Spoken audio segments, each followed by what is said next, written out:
tarde a todos. É com muita alegria que vamos falar sobre o Evangelho de Jesus nesta tarde no Centro Espírita Dr. Bezerra de Menezes, em Santo André. Nos conectando com o alto e pedindo que a paz de Jesus envolva os nossos corações para refletirmos melhor sobre a necessidade de transformação do conhecimento em ação, de conversão da nossa fé em obras e da persistência das nossas atitudes no serviço de amor ao próximo, a caminho da nossa evolução e do nosso aperfeiçoamento espiritual. Que os amigos espirituais nos envolvam nessa tarde para que possamos assimilar o conteúdo e vivenciá-lo, colocando em nossas vidas. E que assim seja. O estudo da tarde, a reflexão da tarde, é do livro Vinha de Luz, lição 25, Apliquemo-nos. Psicografia de Chico Xavier e ditado pelo Emmanuel. E como todas as lições deste livro, há um versículo, e o versículo desta lição é o seguinte: e os nossos aprendem também a aplicar-se às boas obras, nas coisas necessárias, para que não sejam infrutuosos. Paulo, Tito, capítulo 3, versículo 14. Quando nós observamos e estudamos as epístolas de Paulo e observamos as cartas que ele escreveu, a gente fica encantada com a beleza, com a simplicidade e como elas são atuais, podendo aplicarmos no nosso dia a dia. E ele escreveu uma carta a Tito. E aí a gente pergunta, quem é Tito? Quem foi Tito? Tito não era judeu. Foi um jovem cristão de origem grega que exerceu um papel de destaque nos primeiros anos da igreja cristã. Foi um dos companheiros do apóstolo Paulo e um dos líderes mais importantes na igreja primitiva. Foi um verdadeiro filho na fé de Paulo, convertido em uma das suas pregações e tornou-se um obreiro de confiança e um grande companheiro.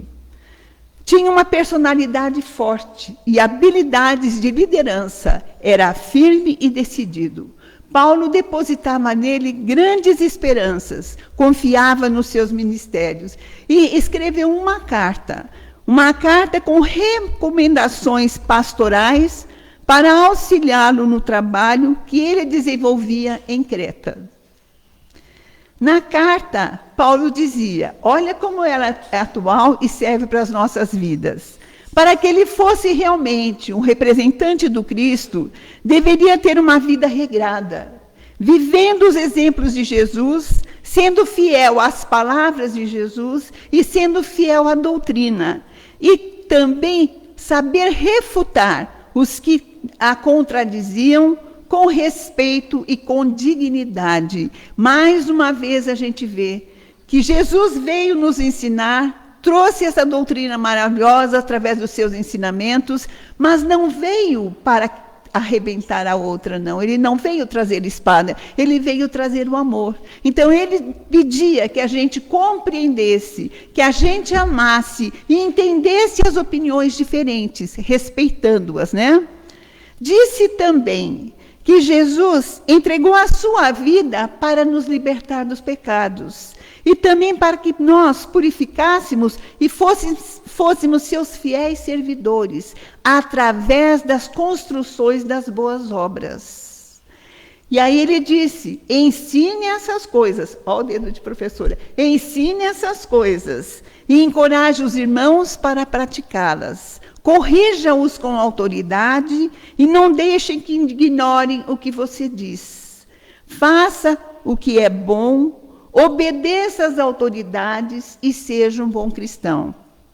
E aí ele disse, o nosso povo deve aprender a fazer o bem e a suprir as necessidades urgentes dos outros. Assim, ninguém será improdutivo. E ele enfatiza as boas obras como um patamar para que sejamos mesmo testemunhos de Jesus, do seu Evangelho, para que possamos dar o testemunho através das nossas obras. Então, eu só queria que observasse esse detalhe.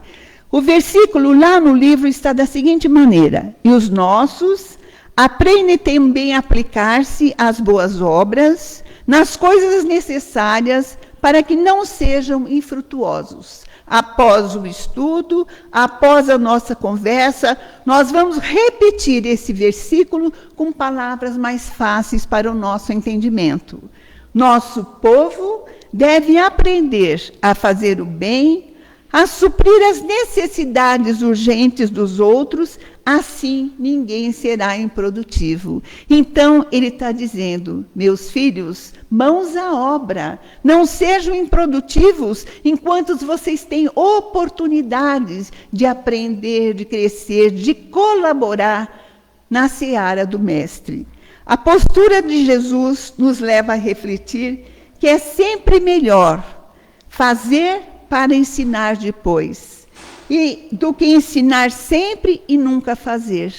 Então, é importante que sempre que a gente vá colocar alguém, vá orientar alguém, a gente tenha esse aprendizado, a gente tenha o conteúdo do Evangelho de Jesus nos nossos corações, que a gente esteja vivenciando para poder passar. Porque a palavra, quando é vivenciada, quando vem do fundo da alma, ela é mais compreendida, ela tem uma força maior, ela não fica no ar perdida, não é?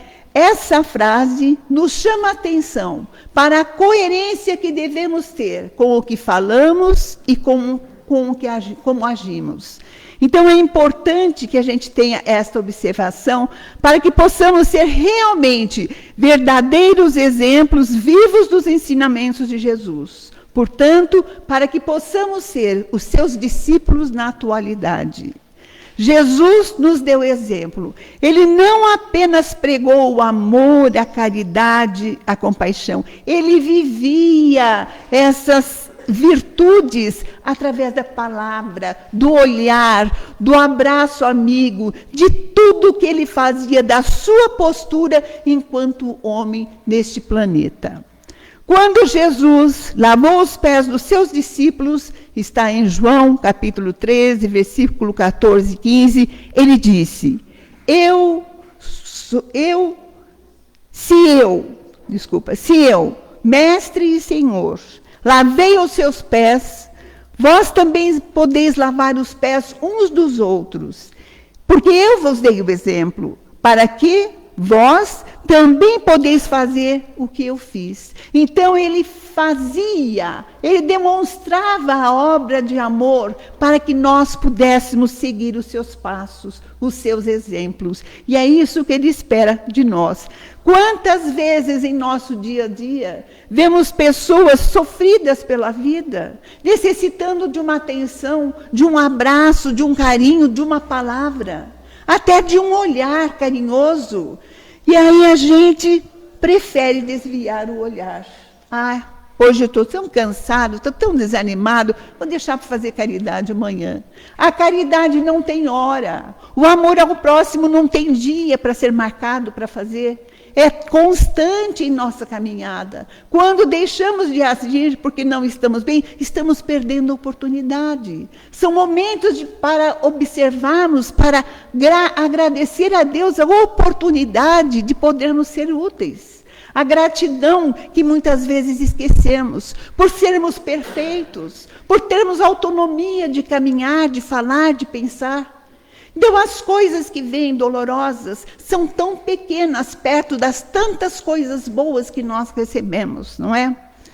Outras vezes, nos encontramos ensinando grandes verdades, falando sobre o amor ao próximo, sobre a paciência, sobre a humildade, mas não aplicamos esses princípios em nossas vidas. Em algumas ocasiões, aconselhamos os outros, mas o nosso exemplo deixa de ser dado. Porque nós falamos para as pessoas fazerem aquilo que a gente aprendeu no Evangelho de Jesus. Porém, as nossas palavras vão pelo ar. Elas não têm aquela força que vem de dentro da alma, daquele que realmente vivencia o Evangelho de Jesus. Quando nós falamos com convicção, nós somos envolvidos pela espiritualidade. E aquela palavra chega como um aconchego no coração do necessitado. A reflexão de hoje nos adverte para que possamos alinhar o que ensinamos com o que fazemos, para que as nossas ações falem mais alto do que as nossas palavras. Aí elas têm o exemplo.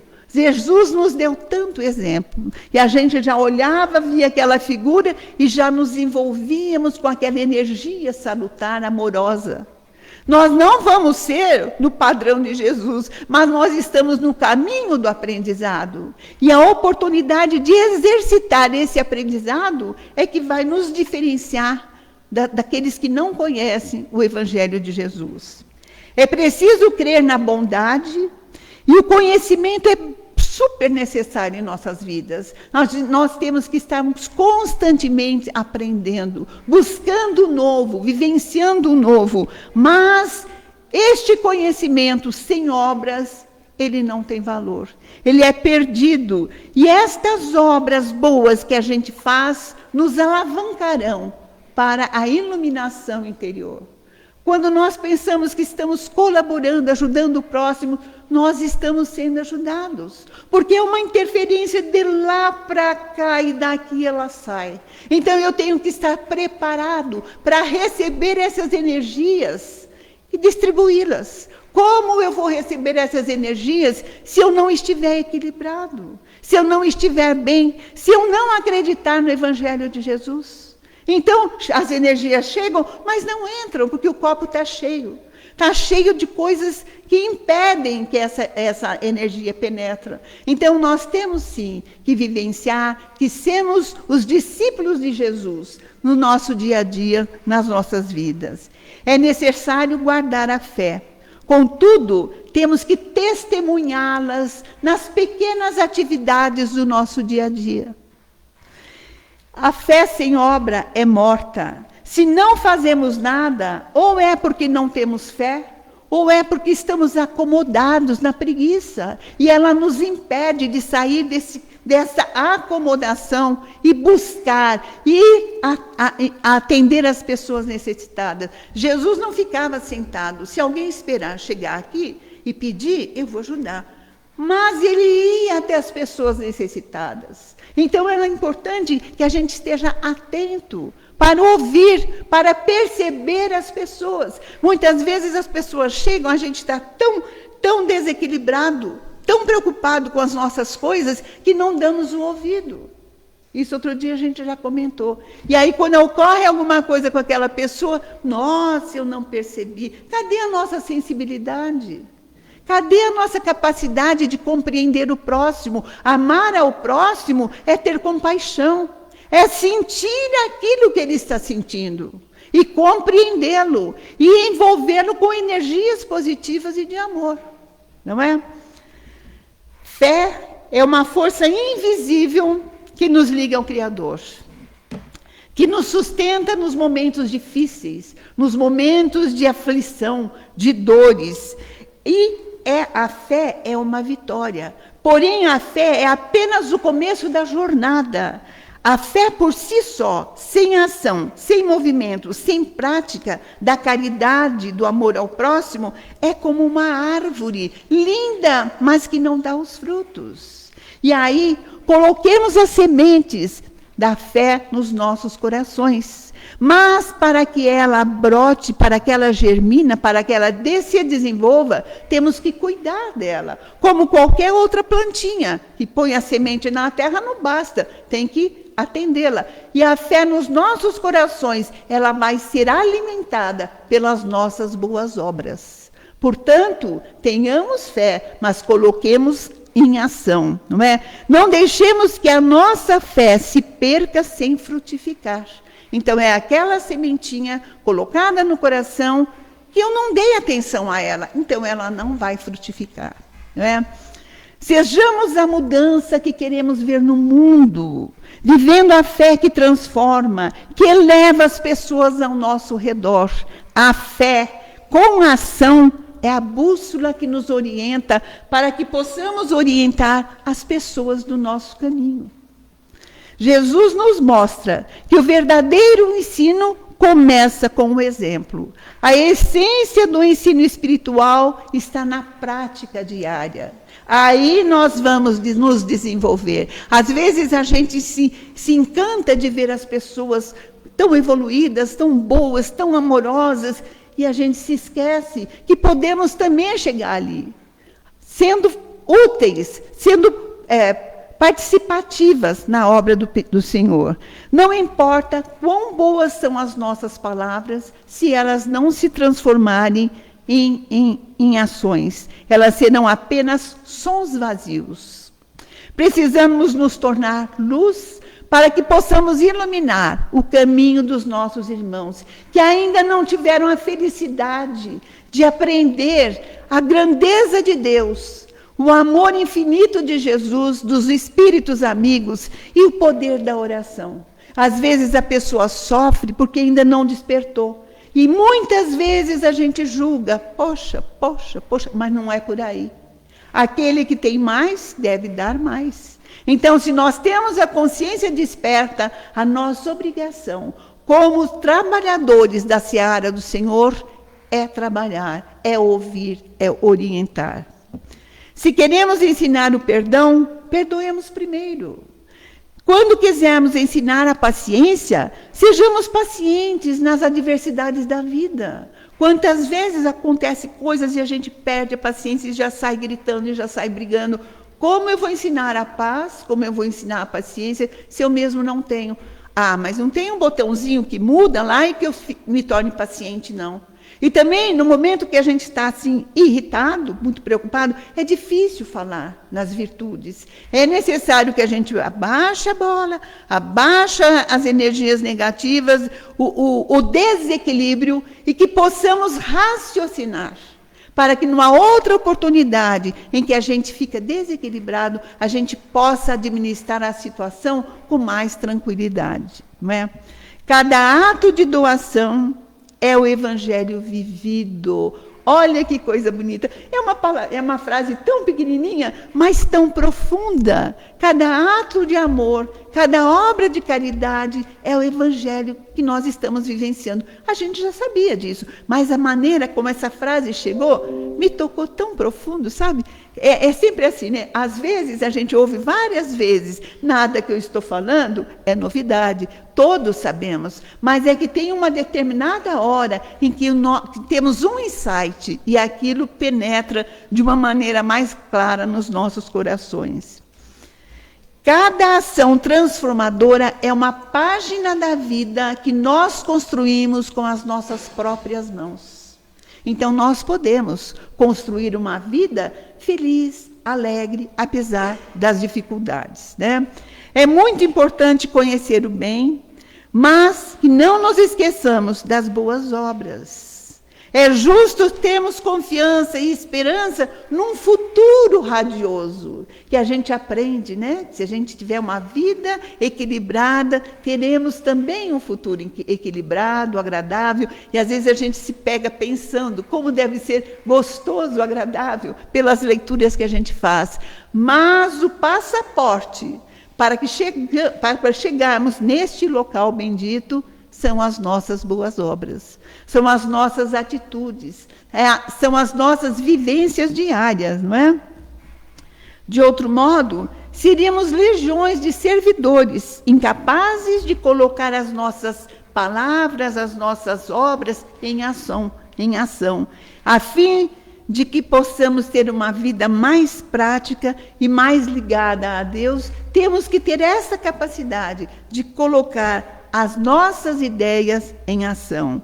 Seremos como se não as colocarmos, seremos como as árvores, que a gente já falou, que dão flores, mas que não dão fruto. Seremos como as nuvens carregadas que aparecem no céu, e a gente fica na expectativa da chuva, principalmente numa época igual a de hoje, que nós estamos passando, e de repente ela se desfaz. e ela não molha, não mata a sede da terra sedenta.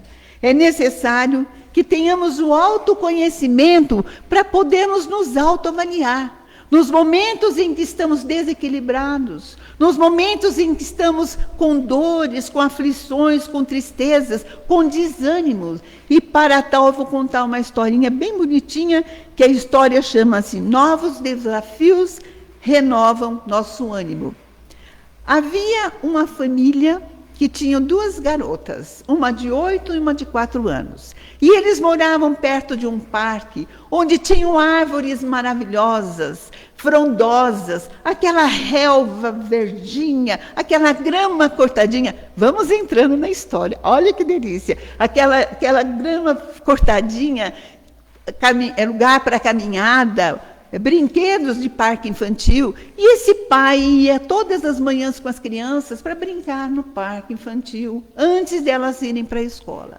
E ele brincava como se ele fosse a terceira criança, vivenciando isso, aproveitando a oportunidade do lazer para falar das coisas de Jesus, para falar do amor ao próximo, para ensiná-los a curtir a natureza, para que eles pudessem ser felizes aonde estavam plantados. E aí brincaram muito, estavam exaustos, e aquele dia estava um calorzinho. Aí eles foram para casa, e no caminho a pequena queria colo. E aí o papai falou: minha querida, eu também estou cansado, sua irmãzinha também está cansada. Vamos caminhando devagar, vamos cantando, vamos brincando, que você não vai perceber o cansaço. Mas eu quero o colo, mas eu quero o colo. E choramingando, choramingando. Mas o pai, tão perspicaz, no caminho, viu um tronquinho de árvore ali caído pelo chão. Ele foi lá, pegou aquele tronquinho, começou a limpar, tirar as folhinhas e deixar bem limpinho. E aí ele disse para a pequena: olha, este cavalinho branco, que lindo! Olha o rabo longo, a crina, como ele é forte, e ele é do seu tamanhozinho. Ela olhou naquele tronquinho e viu o cavalinho. Ela começou a sentir como se realmente aquele cavalinho fosse real. Que delícia, um cavalinho do tamanho dela. Aí o pai falou: monta no cavalinho e vai trotando até em casa. E foi o que ela fez. Montou no cavalinho e foi trotando, trotando, feliz da vida. Aí chegou em casa, ainda ficou trotando no quintal. Aí a irmãzinha mais velha, observando toda aquela cena, falou para o pai: papai, pode me explicar? Ela estava tão brava agora, como é que ela pôde ter essa mudança tão rápida de comportamento?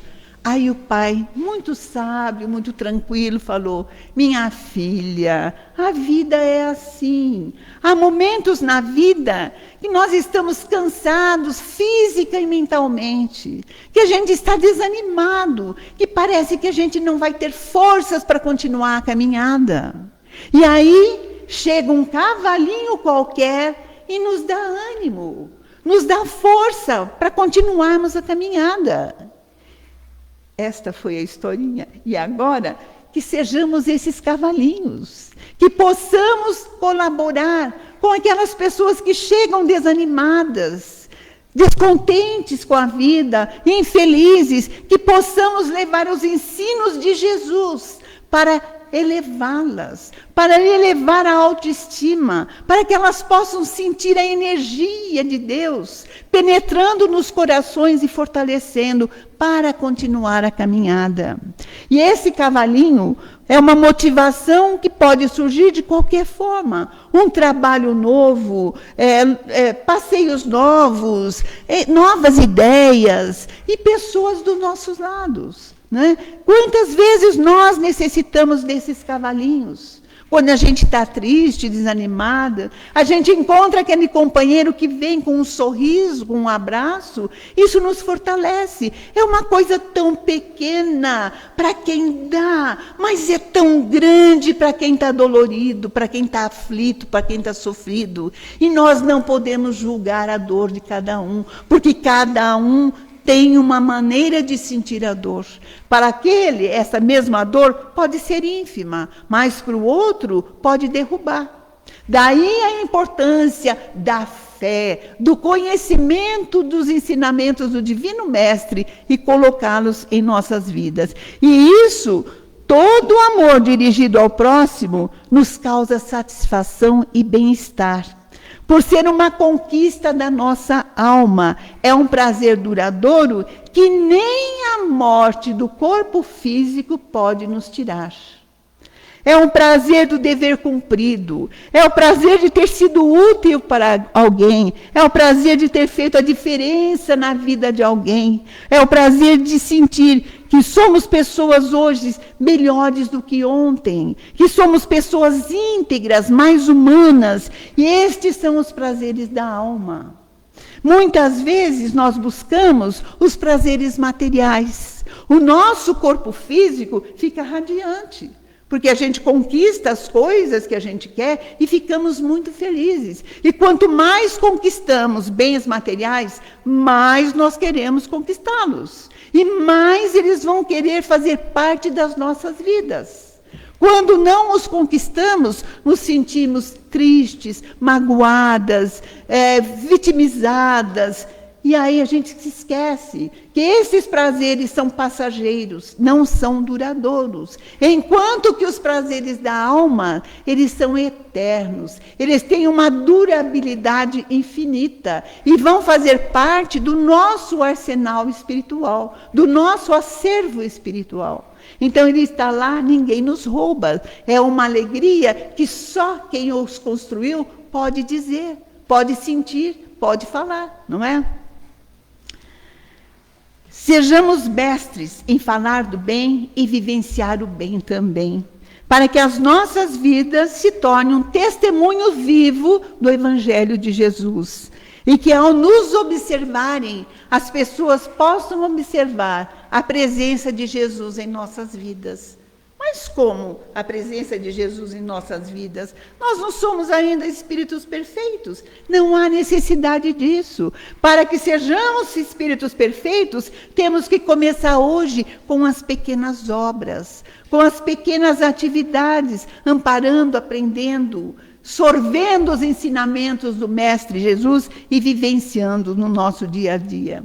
Reflitamos para que as nossas ações ensinem mais do que as nossas palavras. O mundo está cheio de discursos e faltam exemplos. Que sejamos estes exemplos na vida das pessoas que nos volteiam. A verdadeira transformação começa dentro de cada um de nós, quando nós deixamos de falar sobre o bem e passamos a vivenciá-lo. É diferente, não é? Chegou o momento de sermos mais do que promessas. Sejamos ações vivas do amor, fé e caridade, transformando os nossos dias e as nossas atitudes em posturas que inspiram, que elevam as pessoas ao nosso redor. Sejamos os trabalhadores da última hora, aqueles que não apenas falam sobre a luz, mas que vivem na luz. Sejamos a prece que desejamos ouvir, o perdão que queremos encontrar e o amor que ansiamos receber. Que a luz do Divino Mestre penetre em nossos corações, dando-nos sabedoria para que possamos fazer muitas obras, para que possamos auxiliar muito, sermos auxiliados, porque também é um merecimento, e seguirmos os ensinamentos do seu Evangelho. E nesse instante, mestre amigo, amigo de todas as horas, queremos agradecer pela oportunidade da vida, pela oportunidade do estudo, pela oportunidade de tê-lo morando em nossos corações. Faça dos nossos corações, Senhor, a sua habitação. Para tanto, há necessidade de vivenciarmos os seus ensinamentos a todos os instantes das nossas vidas. Queremos também, Senhor, aproveitar o ensejo e pedir por esta casa que nos abriga, por essa casa de Bezerra que nos dá tanta esperança, tanta alegria através da doutrina espírita. Pedimos pela nossa creche Amélia Rodrigues, reduto de amor e luz, que fortalecem todos que chegam em busca de compreensão, em busca do aprendizado, em busca da vivência nos teus ensinamentos. Pedimos pelo nosso Brasil, Senhor, e por todos os países do planeta Terra, que os seus dirigentes políticos e religiosos tenham as consciências despertas para amparar os que necessitam e compreender as falhas, o aprendizado de cada um. Pedimos principalmente, Senhor, pelos países que se encontram em guerras, onde há dirigentes déspotas, onde as pessoas sofrem aflições, medos, fome, desespero. E queremos mais agradecer, sempre agradecer. Gratidão eterna, Senhor, por te conhecer. E mais uma vez rogamos para que faça morada nos nossos corações. Graças a Deus e boa tarde a todos.